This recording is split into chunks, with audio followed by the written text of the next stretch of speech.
Então, sejam todos e todas muito bem-vindas à sessão de atendimento online, aos meus alunos do curso online Personal Diet Chef.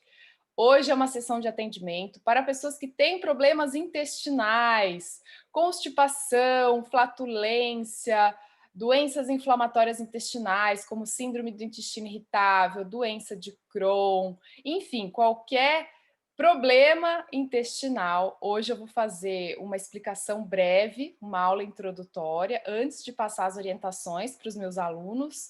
E eu quero falar sobre a importância desse sistema, né, que é o sistema gastrointestinal. Então, existem muitas funções intestinais, né? A gente pensa às vezes que o intestino ele serve só para fazer o cocô, né? Um conceito muito superficial. Mas existem muitas funções que o nosso órgão intestino faz. Então, tem a função digestória, que ele digere comidas, tem a função absortiva, que é de absorção dos nutrientes, tem a função imune, é isso mesmo, participa do nosso sistema imunológico. É lá no intestino que nós produzimos grande parte, a maior parte das nossas células de defesa, nossos anticorpos. Então, a nossa imunidade está diretamente relacionada ao nosso intestino.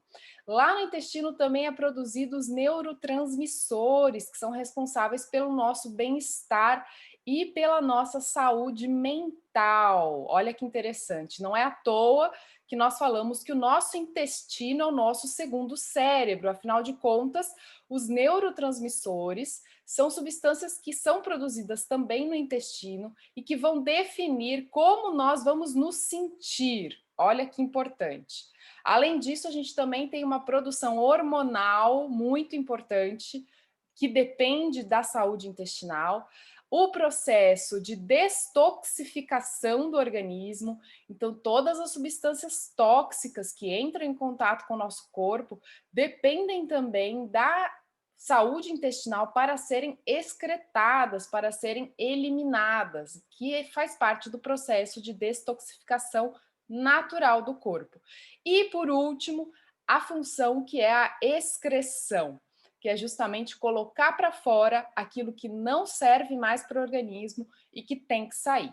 Então, nós não somos só o que nós comemos, nós somos o que nós comemos, digerimos, absorvemos, metabolizamos e excretamos. Então, existem muitas questões que a função intestinal, né, que a nossa saúde depende da função intestinal sendo bem executada. Então, como eu já disse, a produção de neurotransmissores, a produção de hormônios, a produção de células de defesa, a produção de enzimas digestivas, que por sua vez dependem de vários nutrientes, como o zinco, a niacina, que é a vitamina B3, para justamente também produzir a produção de HCl, que é o ácido clorídrico do estômago. Então, é muito normal quem tem problema intestinal também ter problema de estômago, como gastrite, azia, má digestão, refluxo, H. pylori, tá tudo interligado, tá? E os sais biliares também dependem de uma saúde intestinal boa. Então, para vocês verem como também a saúde do fígado também depende do intestino, assim como o nosso corpo como um todo, tá? Para a gente ter energia, a gente precisa que o nosso intestino funcione bem.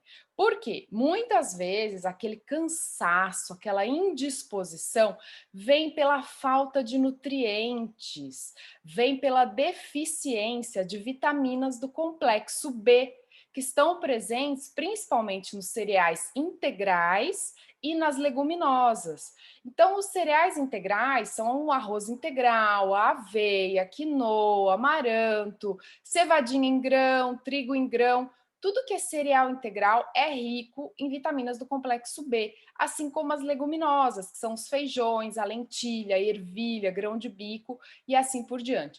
As folhas verdes escuras também são ricas em vitaminas do complexo B. Então, tá aí alguns alimentos que não podem faltar se você quer ter mais energia e disposição. Alguns sinais de má absorção ou de deficiência nutricional, por exemplo, é a queda de cabelo ou cabelos fracos e quebradiços, a pele quando ela não está viçosa, quando ela não está brilhante, quando ela está mais flácida, né, mais opaca ou descamando, as unhas, também unhas fracas, quebradiças, quando elas têm aquelas descamações, isso é um sinal de carência nutricional, que pode ser um prejuízo absortivo ou um distúrbio tireoidiano. E nós vamos ver hoje também que a tireoide também depende da nossa saúde intestinal. Então, se a gente não tem um intestino íntegro, muito provavelmente a gente aumenta as chances de desenvolver um hipotireoidismo, por exemplo, tá? Então, é importante que a absorção do intestino esteja boa para que a gente tenha energia e também para a gente ter mais massa magra, para a gente ter maior formação muscular. Então, quem aí tem dificuldade de ganho de massa magra, muito provavelmente também pode ser uma deficiência ou uma dificuldade de absorção, tá? A qualidade do nosso sono também está totalmente interligada à saúde intestinal. Por quê? Lembram que eu falei no comecinho da aula que a produção de neurotransmissores se dá lá no intestino? Então, se o nosso intestino não está íntegro, não está saudável, tem algum problema, a produção de neurotransmissores, ela não será boa. E também, né, junto a isso, os nutrientes que são necessários para a produção de neurotransmissores não estão sendo absorvidos como deveria. E a gente precisa de neurotransmissores para ter uma boa noite de sono, para ter uma melhor qualidade de sono, tá? Assim como ter mais bem-estar, sensação de alegria, né? Os neurotransmissores, eles são responsáveis por nós nos sentirmos bem. E, obviamente, termos equilíbrio mental e emocional. Afinal de contas, existe um eixo que se chama eixo intestino-cérebro. Por isso que nós falamos que o nosso intestino é o nosso segundo cérebro, ok? Então, vamos lá. Continuando nesse raciocínio, é importante que vocês saibam que a nossa saúde intestinal, ela está intimamente ligada à nossa mastigação. Então, a nossa digestão, ela começa na boca. E a mastigação é extremamente importante para a saúde intestinal e para a absorção dos alimentos, dos nutrientes como um todo, tá? Então, a gente precisa mastigar 30 vezes, se for possível, principalmente os alimentos mais rígidos, né? Ou as proteínas que precisam ser mais trituradas para ter uma melhor absorção e que tenha pelo menos 20 minutos a sua refeição. Então comece a controlar isso, veja quanto tempo você demora para comer uma refeição completa, começa a cronometrar e começa a se policiar e ter mais calma na hora de comer, se concentrar, mastigar muito bem, não beber líquidos durante a refeição para não atrapalhar o processo de digestão, tá bom? E aí, gente, quando a gente pensa em saúde intestinal, vocês precisam conhecer um pouco do sistema digestivo, tá? Então, começa na boca, né, a digestão, aí ela desce até o estômago faz uma grande função de digestão das proteínas, mas também o ácido clorídrico, que é uma enzima digestiva do estômago, ele é responsável por matar alguns micro-organismos que porventura possam entrar em contato com o seu estômago. Então é um meio muito ácido que tem essa função também, mas também tem uma função principalmente de digerir proteínas, de facilitar a absorção de nutrientes, uma vez que o pH ácido do estômago facilita a absorção, por exemplo, de ferro, de cálcio. Então, pessoas que não têm a produção de ácido clorídrico muito boas, elas também vão ter deficiência desses nutrientes. Então, provavelmente pode surgir uma anemia, pode surgir uma osteopenia ou uma osteoporose, pode, inclusive, prejudicar a saúde intestinal. Por quê? Imaginem vocês comigo, se o estômago não tem o ácido necessário, não está com a acidez adequada, como que a gente vai fazer? A absorção da proteína vai estar prejudicada. A absorção desses nutrientes que dependem do pH ácido estarão prejudicados, como eu já falei, por exemplo, o ferro e o cálcio. E aí chega lá no intestino uma comida má digerida, ainda em pedaços muito grandes, que vão causar a fermentação, consequentemente a flatulência, né, o excesso de gases, e também um desgaste para o seu organismo. Por quê? Porque a microbiota intestinal, que é as bactérias que habitam o seu intestino, elas precisam também, elas ajudam na digestão, elas ajudam no sistema imune, elas ajudam também na absorção de nutrientes. A microbiota intestinal, ela é fundamental para a nossa saúde intestinal. Então, quando a gente não tem o ácido clorídrico do estômago, a gente também provavelmente vai desenvolver uma disbiose, que é o desequilíbrio dessas bactérias do intestino, ou seja, da microbiota intestinal. Então, o intestino delgado, ele que é logo depois do estômago, ele que é o maior responsável pela absorção de nutrientes, tá? Então, quando a gente tem um funcionamento alterado, aquelas macromoléculas, né, as moléculas grandes que vão parar lá no intestino, ela vai causar essa má digestão e, consequentemente, o leaky gut, que é um intestino hiperpermeável ou o intestino permeável, ou seja, pode passar substâncias pela parede intestinal que não deveriam. Já vou falar melhor sobre isso.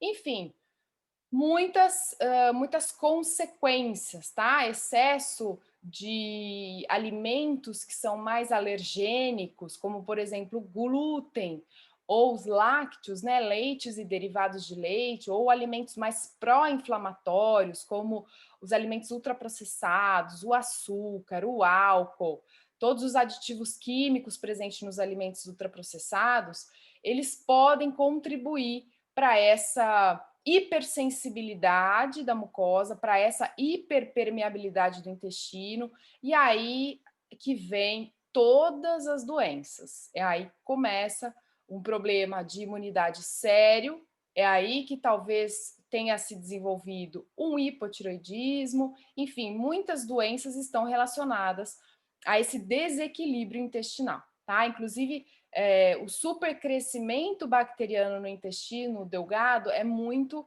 comum quando a gente tem essa deficiência de ácido clorídrico. Mas, muito bem, vamos seguir adiante. E o intestino grosso, por sua vez, que é o final do intestino, do sistema digestório, ele é responsável basicamente pela absorção de água, tá? E de alguns eletrólitos, alguns minerais, como, por exemplo, o sódio e o cloro. E é lá que se forma o bolo fecal, as fezes propriamente ditas. Então, quando a pessoa tem um problema de constipação, quando ela tem o intestino preso, muito provavelmente é falta de água. E para você saber se você está tomando a quantidade de água certa para o seu peso, você tem que multiplicar os quilos. Então, por exemplo, se você tem 70 quilos, você multiplica por 35 ml.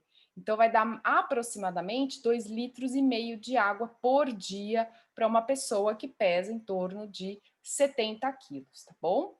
Isso vai influenciar diretamente na sua frequência evacuatória, ou seja, quantas vezes você vai ao banheiro por dia, ok? Quanto mais constipada você for, mais você vai favorecer, né? O seu organismo vai estar favorecendo ao aparecimento desse supercrescimento bacteriano, de uma disbiose. Por quê? Porque quando a gente fica com as fezes presas lá dentro do intestino, existe uma recirculação de toxinas, principalmente de metais pesados que são carcinógenos, carcinogênicos, ou seja, que contribuem para o aparecimento do câncer, câncer de intestino, câncer de cólon, tá? Então, além disso, também o surgimento de fungos e parasitas. Então, olha como é importante a gente cuidar da nossa saúde intestinal, tá? E aí, no finalzinho, a gente tem o ânus, que as pessoas que sofrem de algum problema intestinal muito provavelmente também tem mais chances de ter hemorroidas, né? Que são aquelas fissuras anais. Muito bem, agora eu vou mostrar para vocês um desenho, vou compartilhar minha tela aqui, para vocês verem se a frequência evacuatória de vocês e se as fezes de vocês, como é que elas estão. Aí cada um observa aí direitinho. Não sei se vocês estão vendo a escala de Bristol, que é uma escala azul, né? Tem o tipo 1, o tipo 2, o tipo 3, o tipo 4, o tipo 5, o tipo 6 e tipo 7 de fezes. Então, observem bem, os tipos ideais são os tipos 3 e 4, tá? O melhor de todos é o 4, quando suas fezes estão alongadas, em forma de banana, lisa, macia e que afunda no vaso, que afunda na água, tá? Então, se você tem uma frequência evacuatória de fezes do tipo 2 ou do tipo 1 ainda, que é aquela de cabritinho que a gente fala, é porque falta água e faltam fibras na sua alimentação, tá? E se você tem do tipo 5 para baixo, que praticamente já são fezes mais diarreicas, né? Aí precisamos investigar e ver realmente qual que é o problema que está acontecendo, porque pode ser, inclusive, uma doença intestinal inflamatória, ok? Então vamos lá, para vocês saberem quais são alguns sintomas, para irem identificando aí cada um na sua casa, sintomas de má absorção. Quando tem muitas fezes, quando você faz cocô mais de 3 vezes ao dia, então fazer muito cocô não é interessante. O ideal é de 1 a 2 vezes ao dia, no máximo 3. Então, se você já, que nem as pessoas falam, é que nem um pato, comeu, já tem que ir no banheiro. Isso é um sinal de má absorção, porque não dá tempo do organismo absorver os nutrientes, concordam? Como eu disse, queda de cabelo, unhas fracas, a pele envelhecida, a pele seca, né? E aí, gente, também tenho que alertar sobre o uso de medicamentos, que são os inibidores da bomba de prótons, que são os prazóis.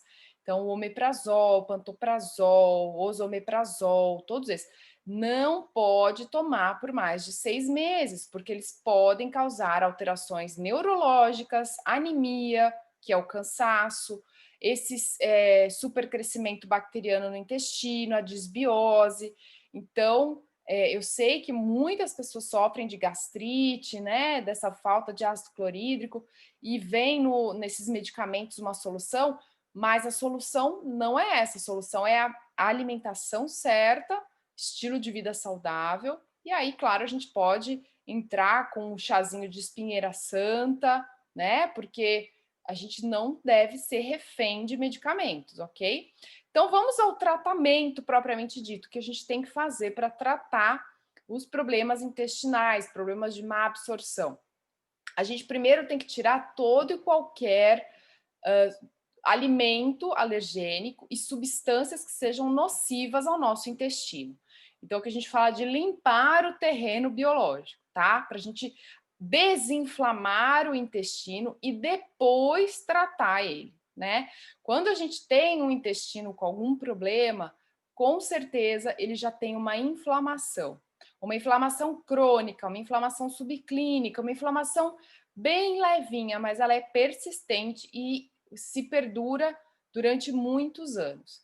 Então, remover qualquer tipo de toxina, pode ser corante, excesso de uso de utensílios plásticos no seu dia a dia, adoçantes, falta de higiene na alimentação, então os patógenos, né, os micro-organismos patogênicos que podem estar numa salada mal lavada ou num alimento mal passado, mal preparado. Excluir os alimentos pró-inflamatórios, como o açúcar, a gordura saturada, o trigo que tem o glúten, o leite e os derivados de leite, ok? Se tem algumas pessoas que têm alergia, por exemplo, as leguminosas, que são os feijões, a ervilha, também é necessário retirar, mas isso é muito individual. Aí cada pessoa tem que ver o que faz mal, o que dá mais sintomas, tá? E os sintomas podem ser interpretados como flatulência, excesso de gases, diarreia, né? Enfim, desconforto abdominal. A gente também precisa cuidar muito da hidratação, como eu já falei. Então, a água, ela é necessária para a saúde intestinal, tá? E aí a gente precisa também pensar em alguns casos, se já há algum problema intestinal, alguma doença inflamatória, o uso de probióticos para a gente regular essa microbiota intestinal, tá? Para a gente colocar as bactérias. Probiótico nada mais é do que um suplemento que são as bactérias boas, as bactérias benéficas que a gente vai colocar lá dentro do intestino para que ele deixe a microbiota intestinal mais saudável, mais equilibrada. Mas não adianta nada a gente tomar o probiótico e não cuidar da alimentação. Por quê? Porque o probiótico, as bactérias boas, elas só vão se manter vivas e continuar se reproduzindo para continuar habitando o seu intestino se você der alimentos de qualidade, que são alimentos ricos em fibras, em vitaminas, em minerais e tudo mais. Então vamos lá. Para a gente ir finalizando, né? Que eu estava falando sobre o leaky gut, sobre como que a gente pode desenvolver doenças mais sérias através do intestino hiperpermeável. Eu vou compartilhar novamente minha tela aqui para vocês verem essa figura que é muito interessante. Vejam só. Ó, aqui é um exemplo de uma microbiota saudável, de bactérias que estão em equilíbrio, tá? E olha como está a parede intestinal. Aqui são as células do intestino, elas estão totalmente íntegras e juntinhas, coladinhas umas nas outras, tá vendo? Aqui estão as células de defesa, os nossos anticorpos, né? O nosso sistema imunológico tá íntegro aqui. A partir do momento que a gente tem uma inflamação intestinal, a microbiota não é tão boa, não é tão equilibrada. Então, aqui existe uma disbiose, né, um desequilíbrio da microbiota intestinal.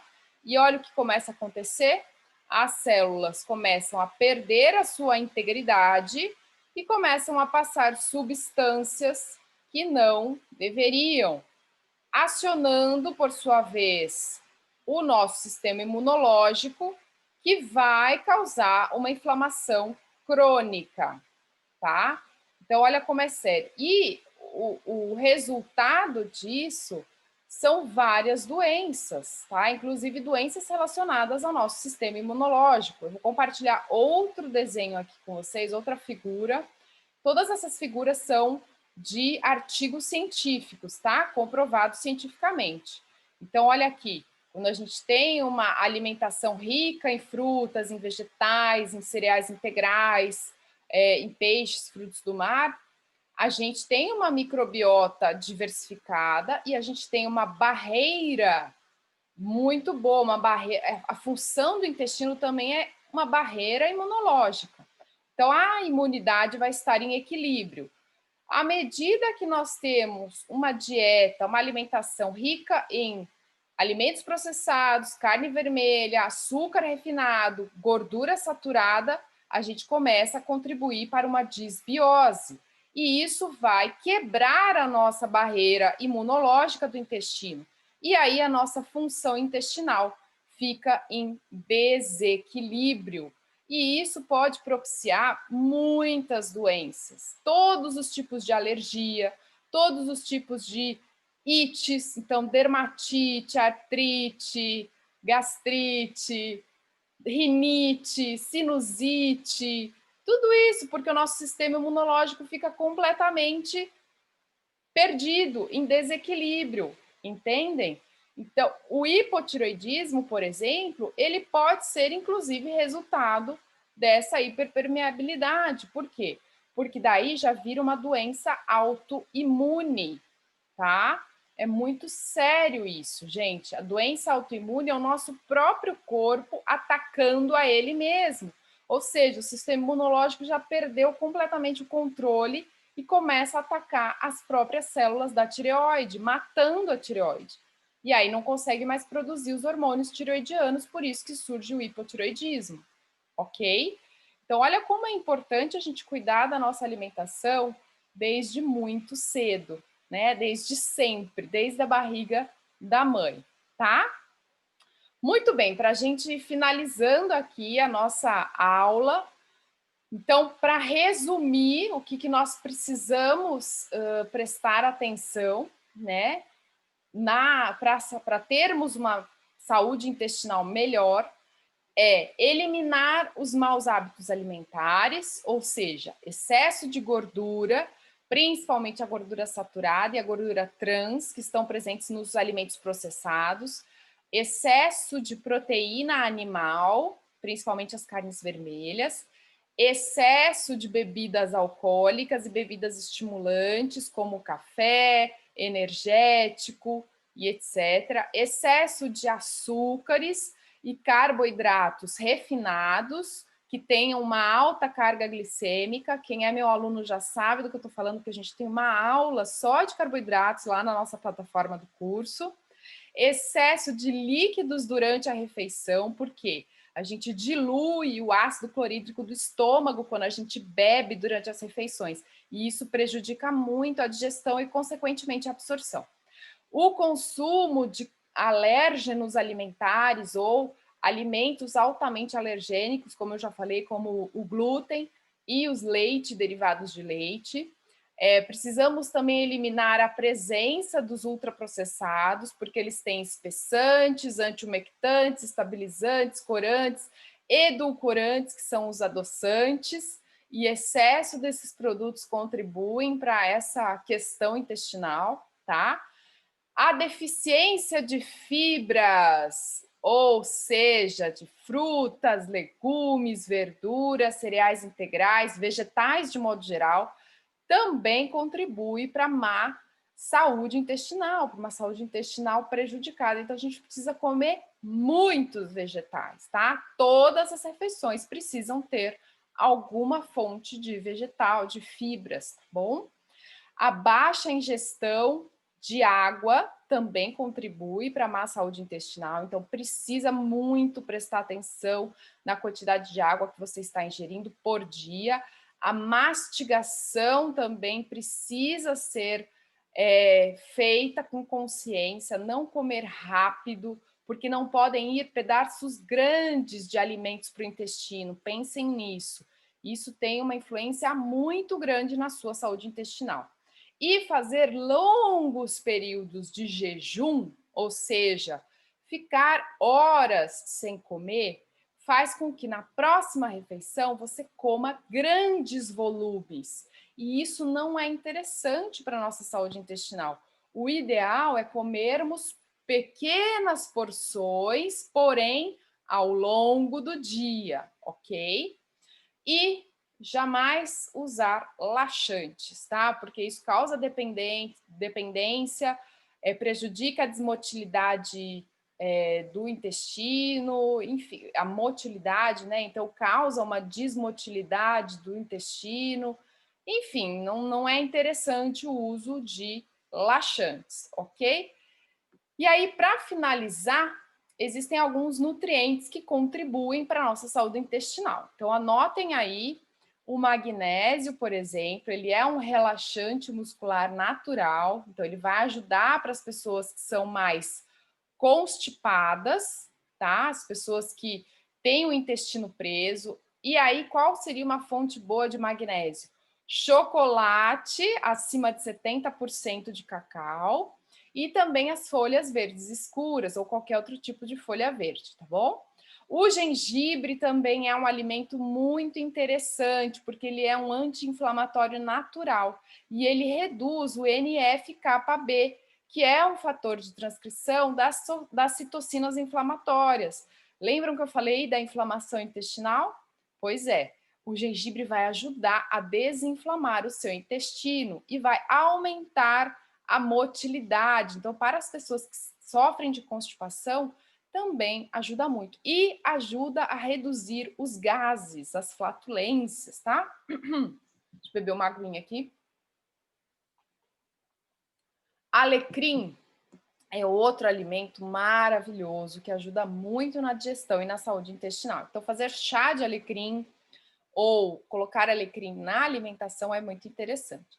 Guaçatonga, que é uma erva, uma planta medicinal brasileira, também tem propriedades anti-inflamatórias, antidiarreica. Então, quem sofre de síndrome do intestino irritável provavelmente tem períodos, né, de diarreias crônicas, enfim. A guaçatonga é muito interessante.